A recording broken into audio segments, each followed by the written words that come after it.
Want a plan that actually works? Let me show you in 3 simple actionable steps. Step 1. Set a precise target. Most individuals jot down aspirations that sound motivating but lack specificity. The top performers take a different approach. They establish a precise target with one clear outcome and a firm deadline. Instead of vague goals like build a YouTube presence, they commit to publish 2 videos weekly for the next month. Rather than get in shape, they specify drop 3 kilograms by August 1st. Step 2.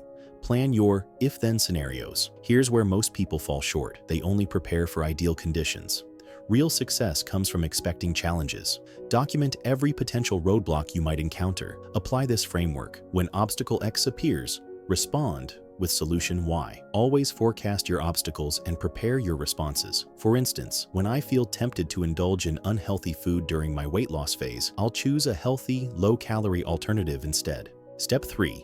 Build systems and accountability. This final step gets overlooked most often, yet it's what transforms your strategy into consistent behavior. People create plans expecting discipline alone to sustain them. However, high achievers don't depend on memory. They embed their plans into daily routines using 2 methods: triggers and accountability systems. A trigger connects to an existing daily habit, brushing teeth, having morning coffee, or starting up your computer. You link your plan to these moments. For example, immediately after my morning teeth brushing, I review my 3-part action plan. Accountability involves external support systems. Since memory fails and enthusiasm wanes, you need outside prompts. Deploy visual cues, schedule alerts, or arrange for someone to follow up with you regularly.